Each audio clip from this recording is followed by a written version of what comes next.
하나님의 은혜가 여러분들 가운데 함께 하시기를 주님의 이름으로 축원합니다. 여러분 사랑합니다. 우리 옆에 분슨 꼭 잡으시고 우리 당신이 더 행복했으면 좋겠습니다.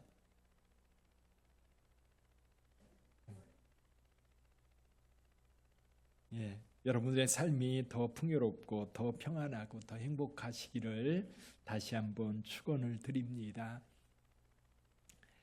1882년입니다. 1882년에 우리나라가 한미 수요 조약이라는 것을 체결합니다. 우리나라와 조선과 미국이죠. 미국이 한미 수요 조약을 체결하게 되는데 이때 조선과 미국이 외교 관계를 처음 수립하게 됩니다. 이를 기념하기 위해서 우리 조선에서 대표단을 파송합니다. 이 1883년 7월 달에 제물포를 출발하는데요. 이때 민영익, 홍영식, 서광범 이런 사람들이 이제 조선을 대표한 사절단이 되어서 미국을 향해 출발을 합니다. 7월 달에 출발을 했는데요. 9월 달에 샌프란시스코에 도착을 합니다. 그리고 기차로 샌프란시스코에서 워싱턴까지 가게 되는데 몇 날 며칠을 갔는지 모르죠. 그리고 나서 워싱턴에 머물면서 또 주변 도시들을 여러 곳 방문을 하게 됩니다. 그때 시카고를 지날 때 이 기차에 조선 사절단이 탄 기차에 한 사람이 탑니다. 그 사람이 감리교 가우처 목사라는 분이에요. 가우처 목사라는 분이 이제 기차를 탔는데 이상한 옷을 입은 사람들이 거기 앉아 있는 거예요. 근데 이분이 우리 원래 가우처 목사님 평소에도 해외 선교 그리고 교육에 관심이 많은 사람이어서 낯선 사람이 있으니까 다가가서 물어봤습니다. 당신은 어느 나라에서 왔소? 라고 했더니 뭐라고 대답해요? 조선에서 왔습니다. 그랬더니 이 가우처 목사님 뭐라고 들었냐면 초선이라고 들은 거예요. 초선. 선택되었다. 그렇게 알아듣은 거예요. 근데 보니까 머리에 못을 썼는데 모자를 썼잖아요. 그래서 또 물어봤지요. 이게 뭐요? 라고 물어봤더니 이 사절단이 뭐라고 대답했어요? 갓입니다. 갓. 그러니까 이 목사님은 갓을 뭐로 들었어요? 하나님으로 들은 거예요. 깜짝 놀랐어요. 하나님께서 이렇게 선택된 민족이 있는가? 그리고 그 마음속에 조선 선교에 대한 마음이 움트기 시작한 거예요. 그래서 그해 11월 달에 감리교 선교위원회에서 이제 모임이 있었는데 그때 거기에서 이제 해외 선교부에 가서 그 설교를 합니다. 조선이라는 나라에 선교해야 됩니다. 그렇게 설교를 했는데 사람들이 반응이 없는 거예요. 왜냐하면 그때 당시 미국의 관심은 인도, 중국, 일본 이런 나라들의 관심이 있었지 조선은 아예 관심조차도 없었던 겁니다. 근데 이 가우처 목사님에게 특이한 게 하나 있었어요. 그게 뭐냐면 사모님이 너무 부자인 거예요. 어마어마한 부자였다고 그래요. 그래서 그때 당시 2,000불을 선교부에 헌금하면서 뭐라고 얘기하느냐면 조선에 선교해야 됩니다. 우리 같이 하십시다. 그래서 감리교 해외 선교부에서 3,000불을 더 추가해서 5,000불을 가지고 선교사를 파송하게 됩니다. 이게 훗날 이화학교를 세운 스크랜튼 부인 그리고 그 아들 윌리엄 스크랜튼 그리고 처음 감리교 선교사로 파송된 아펜젤러 이런 사람들을 파송하게 된 결정적 계기가 됩니다. 그리고 나서 이분이 1907년부터 1920년까지 6번 조선을 방문하게 됩니다. 그러다가 이제 1920년에 방문을 했는데 그때는 나이가 너무 많았던 거예요. 75세였는데 그 여독을 못 이기고 77세에 하나님의 부름을 받습니다. 이분은 이제 우리나라에 조선에 왔다 갔다 하면서 특히 배재학당, 이화학당 그리고 연세대학교 전신이었던 조선기독대학 이런 곳에 적극적으로 후원하면서 기독 인재를 길러내려고 무던히 애를 썼던 사람. 그때 당시에는 사실은 조선 선교라고 하는 것이 너무 미미한 그런 상황이었어요. 근데 이분이 그렇게 씨를 뿌리면서 오늘날 같이 우리 한국 기독교가 이렇게 성장하리라고 기대하고 뿌렸을까요? 물론 기대는 했을 겁니다. 그 시대, 더군다나 일제강점기를 경험하면서 한국이 정말 어려움을 겪고 있을 그때에 그는 포기하지 않고 끊임없이 복음의 씨를 뿌렸던 겁니다. 아마 지금 천국에서 그럴 것 같아요. 한국 교회를 보면서 정말 뿌듯한 그런 마음을 가지고 하나님께 영광 돌리지 않았을까요? 그가 씨를 뿌릴 때는 너무 미미했지만 때가 되면 하나님께서 이렇게 거두시는 것 같아요. 오늘 본문의 말씀도 그겁니다. 사실 우리가 할 일, 여기 농부가 할 일은 씨를 뿌리는 거예요. 하나님의 나라는 씨를 뿌림과 같다. 농부가 씨를 뿌림과 같다라고 이야기를 합니다. 농부가 씨를 뿌리고 나서 농부가 하는 일이 뭐예요? 여기 보니까 자고 깨고 하는 중에 자고 깨고 하는 중 시간을 보내는 거예요. 시간이 지날 때에 이 뿌려진 씨가 그냥 묻혀 있는 게 아니라 그 속에서 생명이 움트기 시작합니다. 싹이 나고 그리고 자라기 시작해요. 잎이 나고 때가 되니까 꽃이 피고 때가 되니까 열매를 맺습니다. 그리고 마침내 열매가 익으면 낫을 되어서 추수를 한다라고 말씀하고 있어요. 물론 농부가 하는 일 있지요. 어떤 걸 해요? 씨를 뿌리는 일을 하는데 뿌릴 때 그냥 뿌리지는 않았을 겁니다. 땅을 일구고 그리고 부드럽게 만든 다음에 씨를 뿌렸을 거예요.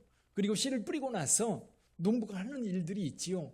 잡초를 뽑아주고 그래서 씨가 잘 자랄 수 있도록 돕는 역할을 합니다. 조력은 합니다. 물론 거기에 좀 더 잘 자라도록 여러분 뭐라 그럴까요? 비료도 줄 거예요. 퇴비도 줄 거예요. 그런데 사실은 이 씨가 자라서 성장할 때 농부가 할 수 있는 일이 별로 없어요. 그냥 두면 알아서 싹이 나고 성장하고 꽃이 피고 자라는 거예요. 자, 씨에 대한 비유, 농부가 씨를 뿌리는 것에 대해서 우리는 지난주에 여기 3절부터 9절까지 4장 3절부터 9절까지의 말씀을 우리가 같이 읽었습니다. 여기 3절부터 9절까지의 말씀은 농부가 씨를 뿌릴 때에 밭의 문제를 이야기하고 있어요. 농부가 씨를 뿌리는데 이 씨는 복음이라고 말씀하고 있습니다. 이 복음이 씨가 뿌려질 때 사람들의 심령의 밭에 뿌려지게 되는데 그 밭이 여러 종류라는 거지요. 근데 씨를 뿌리는 농부는 그 밭이 어떤 상태인지 잘 몰라요. 그러니까 뿌리는 거예요. 근데 그 밭이 아스팔트 같이 딱딱한 그런 밭도 있고 돌짝밭 같은 흙이 얇은 그런 밭도 있고 또 가시덤불 같은 그런 밭도 있고 옥토밭도 있습니다. 그렇게 뿌리면 어떤 사람은 전혀 복음에 대해서 반응을 안 합니다. 알고 봤더니 이 아스팔트 같이 딱딱한 마음에 복음의 씨가 뿌려 전혀 흡수를 하지 않아요. 또 어떤 사람은 받아들이긴 해요. 근데 아주 작은 조금이라도 뭔가 걸리면 시험이 오거나 어려움이 닥치면 금방 포기해버려요. 또 어떤 사람들은 예수를 믿긴 믿어요. 교회 오긴 와요. 그런데 그 복음의 씨가 열매를 맺지 못하는 겁니다. 왜? 세상 걱정, 근심이 너무 많아가지고 신경 쓰는 게 너무 많은 거예요. 예수님 말씀을 믿고 그 말씀을 따라가는 게 아니라 걱정, 근심 때문에 이 복음의 씨가 자라서 열매를 맺지 못하는 거예요. 그런데 어떤 경우는 30배, 60배, 100배의 결실을 맺는다는 겁니다. 할렐루야. 근데 씨를 뿌리는 복음 전도자 입장에서 보면 복음을 전할 때 복음의 씨를 쫙 뿌렸는데 결실이 없는 거예요. 그래서 낙심합니다. 내가 뿌린 씨는 왜 열매가 없을까? 내가 뿌린 씨는 왜 싹이 안 날까? 내가 뿌린 씨는 왜 열매가 없을까? 그런 고민을 하게 되는데 우리 주님께서 그런 씨 뿌리는 자를 위로해 주시기 위해서 이 말씀을 전한 겁니다. 낙심하지 말고 뿌려라. 그러면 옥토에 떨어지는 씨들은 30배, 60배, 100배 결실을 맺는다. 그러면서 무디 이야기를 했습니다. 무디에게 복음을 전했던 캠벨 선생님 이야기. 그를 통해서 많은 영혼들이 구원 얻는 놀라운 일이 벌어졌다는 것. 오늘 여기 가우처 목사님 같은 경우도 그래요. 자기의 그 열정을 가지고 조선의 선교를 위해서 애를 썼을 때에 그가 살아있는 동안 조선에서 얼마나 많은 열매를 맺었겠습니까? 여러분, 우리나라 3.1운동 일으킬 당시에 우리 인구의 1% 정도밖에 예수를 믿지 않았다고 그래요. 근데 그것도요, 엄청난 부흥이 이루어져서 사실 1%, 20만 명 정도가 예수를 믿었다고 그래요. 그걸 가지고 한국을, 조선을 완전히 뒤집어놨던 거지요. 이게 3.1운동 아닙니까? 근데 지금은 1,000만 명이라고 하는 기독교인들이 있는데도 그 영향력이 미미한 걸 보면 뭔가가 좀 아쉬움이 있지요. 근데 여러분, 그만큼 한국이 기독교적으로 굉장히 척박한 땅임에도 불구하고 이 선교사들이 와서 그렇게 헌신할 때에 오늘날과 같이 교회가 한국 사회의 어떤 주류 종교가 되는 그런 일이 벌어져 있습니다.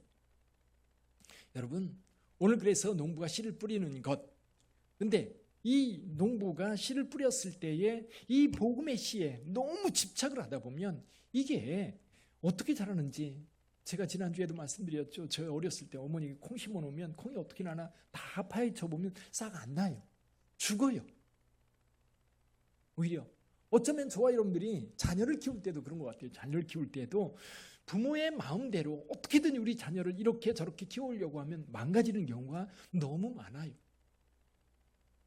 우리가 조력할 뿐이지 여러분, 그 안에 있는 생명은 스스로 크는 것 같아요. 옆에서 잘 자라도록 잡초 뽑아주고 또 바람 잘 통하게 도와주고 햇빛 잘 들게 도와주는 거지, 여러분 그 열매가 풍성하게 맺는 것, 그것은 우리의 일이 아니라 그 속에 있는 생명이다. 그것은 하나님의 영역이다. 그래서 오늘 본문의 말씀을 통해서 저와 여러분들이 복음의 씨를 뿌리는 전도자의 역할을 한다고 할 때에, 그러면 우리가 전도자로 복음을 뿌릴 때에 오늘 본문의 말씀을 통해서 몇 가지 우리가 생각해 볼 것이 있어요. 그것 중에 하나가 뭐냐면, 하나님의 나라는 우리가 느끼지 못하는 상태에서 성장한다는 거예요.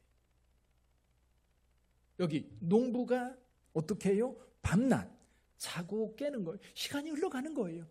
우리 가끔 그 드라마나 영화를 보면은 왜 장면이 봄, 여름, 가을, 겨울 그냥 한 20-30초 사이에 싹 변하는 것을 봅니다. 그럼 뭘 보여줘요? 시간이 흘렀다라고 하는 걸 보여줘요. 그러니까 우리가 씨를 뿌리면 그 씨가 자라서 성장해요. 여러분, 우리 대추가 열렸는데 대추에 관심 많은 분들이 많더라고요. 날마다 들여다보면 누가 따먹었네. 근데 여러분 대추가 열리는데 여러분 무슨 역할을 하셨습니까? 저도 아무 일도 안 했어요. 그냥 심어놓은 거 그것뿐이에요. 걱정은 뭐냐면, 처음에 봄에 싹이 날 때에, 잎이 필 때에 거기 이제 여러 가지 질병 같은 게 있죠. 그렇게 좀 소독을 해줘야 되는 그런 걸 못 해줘가지고, 그런데 시간이 지나니까 저렇게 건강하게 자라고 대추도 열리더라고요. 때가 되니까 익었어요. 우리가 할 수 있는 게 별로 없어요. 근데 우리가 자고 깨는 시간이 흐르면서 여러분, 생명이라고 하는 것은 변화를 일으켜 가는 거예요. 싹이 나고 성장하고 잎이 나고 꽃이 피고 때가 되면 열매를 맺고 때가 되면 이 열매가 익습니다. 우리의 영역이 아닌 하나님의 영역, 우리가 느끼지 못하는 사이에 자라는 거예요. 여러분, 전도도 그래요. 여러분이 복음을 전했을 때에 우리가 알지 못하는 사이에 사람들의 마음속에서 이 복음이 성장하고 자란다는 거예요. 근데 이거를 억지로 우리가 어떻게 만들려고 하다 보면 어떤 영향은 주겠지요. 그렇지만 그 생명은 온전한 생명이 될 수 없어요. 유대인들을 볼까요? 예수님 당시 유대인들은 하나님의 나라, 그 하나님의 나라는 다른 게 아니에요. 이스라엘이 주권적으로 그들의 주권을 가지고 그들의 나라를 세우는 것이 그들 스스로 어떻게 생각했냐면 하나님의 나라다, 그렇게 생각을 했던 겁니다. 유대인들은 하나님의 나라가 임할 때에 하나님 나라의 시련은 그들을 지배했던 로마 세력 다 물리치고 그들 스스로 자유롭게 하나님을 예배하면서, 그리고 의인들이 여러분 그 억울함에서 해방되는 그런 날이 속히 올 거라고 기대를 했어요. 그래서 투쟁을 했습니다. 근데 또 이 사람들이 관심 가졌던 때가 있었어요. 그로부터 한 예수님 시대보다 한 200년 전쯤에 어떤 일이 있었느냐면, 이 시리아 지역을 지배하고 있었던 셀루커스 왕조가 있었습니다. 이 왕조가 유대를 지배하고 있었는데, 유대를 지배하면서 무슨 일을 했느냐면 성전에 제우스 신상을 세웁니다. 그리고 각 지역에 회당이 있어서 사람들이 모여서 예배를 드리는 곳마다 제우스 신을 세워놓고, 신상을 세워놓고 거기다 제사드리라는 거예요. 그걸 강요합니다. 안 하면 죽입니다. 그거에 대해서 강력하게 저항했던 바리새인들, 강력하게 저항했던 의인들, 여러분 수천 명이 죽습니다. 6, 7천 명이 죽어요. 그런 사건이 벌어졌을 때에 이 한쪽에 있는 이 조용한 시골 마을에 마캅이라고 하는 사람들이 있었습니다. 그 형제들이 있었는데 그 형제들이 주동이 되어서 이 셀eu커스 왕조 군인들, 행정관들을 향해서 전쟁을 시작합니다. 게릴라전을 펼치죠. 나중에 유대인들이 점점 모여지면서 결국 셀eu커스 왕조의 내부적인 문제도 있었지만 그걸 몰아내고 유대 독립국가를 이룹니다. 그래서 예수님 시대에도 이 일이 로마로부터 지배받고 있는 이 상황에서 독립국가를 이룰 거라고 확신했어요. 그렇게 하나님의 나라가 이루어질 거라고 기대했었어요. 근데 정작 하나님의 나라는 예수 그리스도를 통해서 오게 되었고 조용히 무력이 아니라 그들이 하나하나 사람들의 심령 속에 예수 그리스도를 전하면서 병자가 고침받고 상한 심령들이 위로받고 그러는 자들이 위로받으면서 하나님의 나라가 점점 세상에 번져가기 시작했어요. 그러면서 이제 복음 전도자들이 박해를 당하기 시작합니다. 최초로 야고보가 순교를 당하고요. 그리고 베드로도 엄청 죽음의 위기 가운데 있었지만 하나님께서 보호하셔서 상당히 오랜 기간 동안 복음 전하게 되지요. 나중에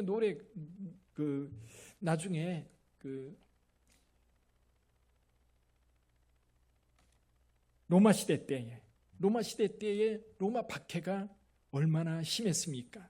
그때에 여러분 네로가 한 말처럼 그 기독교인들을 박해를 하면서 기독교인들 다 죽으면 누가 기독교인들을 이 역사 속에서 기억하게 되냐? 근데 어떻게 됐어요? 네로는 죽고 기독교는 오히려 로마를 점령하는 그런 일로 이루어지게 되었죠. 보이지 않게 이루어지는 거예요. 군사들을 동원해서 평화를 만들어 갈 수 있을지 몰라요.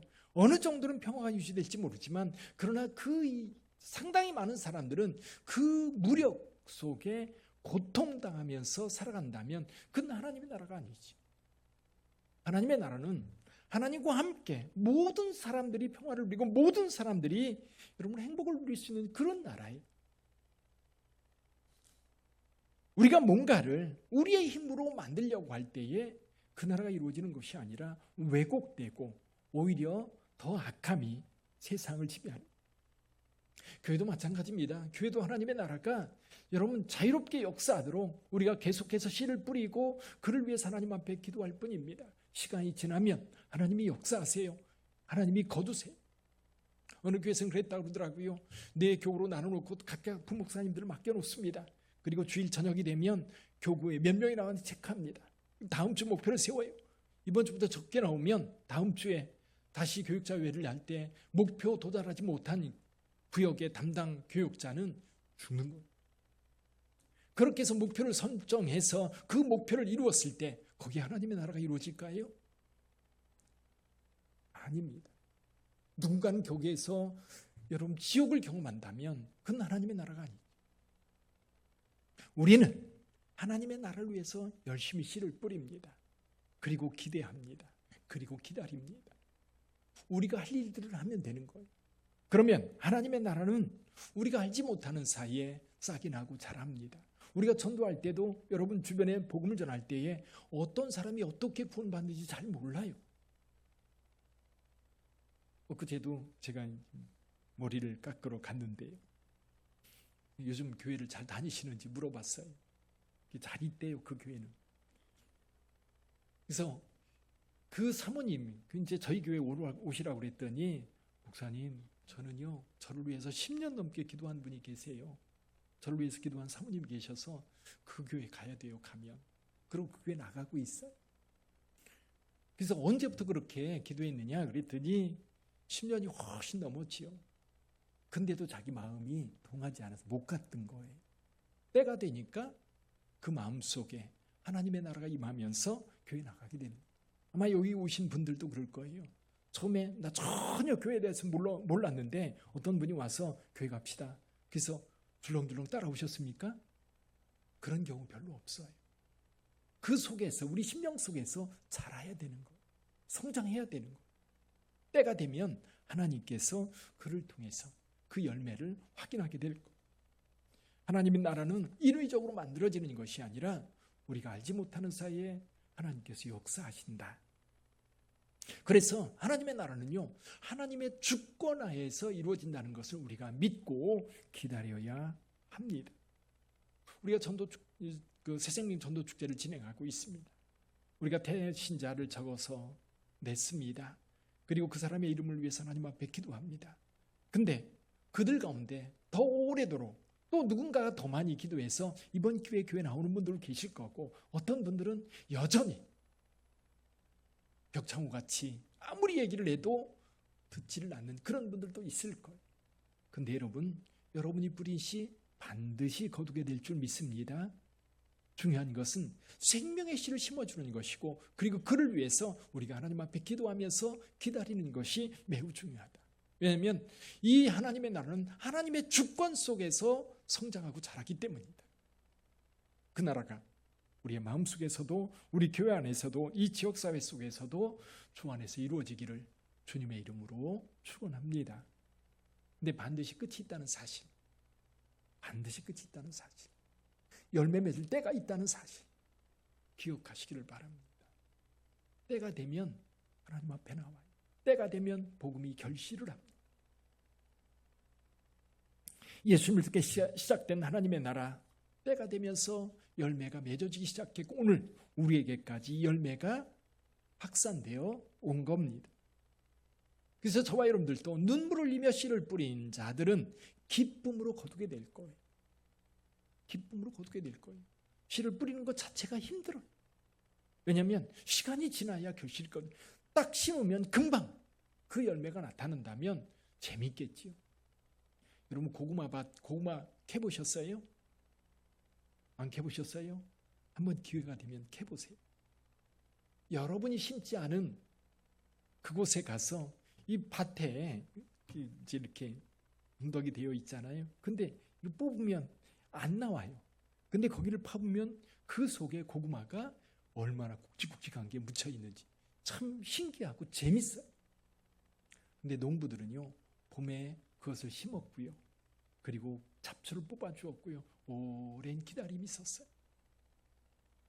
그 거둠의 기쁨, 그것은 누군가가 심었기 때문에 얻는 기쁨. 할렐루야. 여러분에게도 그 기쁨이 있기를 주님의 이름으로 축원합니다. 눈물을 흘리며 씨를 뿌리는 자는 반드시 거두어요. 전도도 보니까 그렇더라고요. 내가 이 사람한테 열심히 전도했는데 이 사람은 안 오고요, 엉뚱한 사람이 와요. 딴 데서 와요. 그거 참 희한해요. 근데 우리가 뿌리지 않으면 딴 데서도 안 와요. 우리가 뿌려온 그 사람이 우리에게 오면 정말 신나고 재미있고 그리고 기쁠 거예요. 근데 오지 않더라도 하나님께 또 다른 사람을 보내주시고 또 다른 열매들을 거두게 하세요. 그래서 저와 여러분들이 중요한 것은 뭐냐면 낙심하지 않고 기다리는 거예요. 뿌리고 기다리는 거. 자, 여러분들은 어떻게 씨를 뿌리고 있습니까? 아마 교회 안에도 여러 모양으로 복음의 씨를 뿌릴 거예요. 어떤 분들은 영혼구원에 여러분 가까이 있는 가족들, 친구들 이름 써내고 그 사람을 위해서 하나님 앞에 기도하고 접촉하면서 계속해서 그를 위해서 눈물의 기도로 씨를 뿌릴 거예요. 복음의 씨로 뿌릴 거예요. 어떤 이는 전도지를 행인들에게 주변 사람들 나눠주면서 복음의 씨를 뿌리기도 할 거예요. 어떤 이들은 우리의 문화권이 아닌 아프리카, 중동 이런 지역에 있는 자들을 위해서 선교헌금으로, 구역헌금으로 후원하면서 그들에게 구원의 역사가 일어나기를 기대하면서 복음의 씨를 뿌리기도 할 거예요. 어떤 이는 새 가족이 왔을 때 교회가 환대하는 것을 아낌없이 보여주고자 청소하고 꽃을 가꾸고 음향과 영상을 통해서 예배를 돕는 이들도 있을 거예요. 다양한 모습으로 구역을 통해서, 전도팀을 통해서, 식당에서 안내하는 안내위원으로, 또 반주로, 또 기학으로 여러 모양으로 섬겨서 이것이 모아져서 열매로 이어지는 거예요. 이것은 모두가 어떤 면에서 우리 농부들이 잡초를 뽑아주고 햇빛 잘 들게 해주고 바람 통하게 해주고 이런 것 같을 거예요. 그런 모습들이 모여서 아름다운 결실을 맺게 되는 거지. 하나님 앞 사랑하는 성도 여러분, 우리 빛된 교회가 여러 씨 뿌리는 자들을 통해서 풍성한 열매가 맺어질 수 있기를 주님의 이름으로 축원합니다. 복음의 씨뿐만이 아니에요. 여러분의 삶에서도 마찬가지입니다. 여러분의 삶을 위해서 어떤 씨를 뿌리고 있으세요? 수능이 얼마 남지 않았는데요. 우리 고등학교 학생들은 수능 날이 있어요. 그 날을 기억하면서 아마도 매 시간들 공부하면서 그 씨를 뿌릴 거예요. 때가 되면 거두게 될 겁니다. 끝이 있어요. 끝날 때가 있어요. 복음의 씨를 뿌렸을 때 그 복음의 씨를 결실할 때가 있는 것처럼 우리 인생에도 그럴 때가 있어요. 자, 직장에 다니는 분들은 직장 그만둘 때가 있을 겁니다. 영원히 그 직장 다니지 않을 거예요. 그러면 준비하는 사람들이 있을 거예요. 내가 이 직장을 그만뒀을 때 어떻게 살 것인가? 미리미리 준비한 자들은 아마 두려움이 없을 겁니다. 근데 진짜 큰 게 있어요. 그게 뭐예요? 죽음이에요, 죽음. 언젠가 우리 모두는 하나님 앞에 그렇게 설 때가 있을 거예요. 근데 준비된 자는 그게 두렵지 않고요. 기다려질 거예요.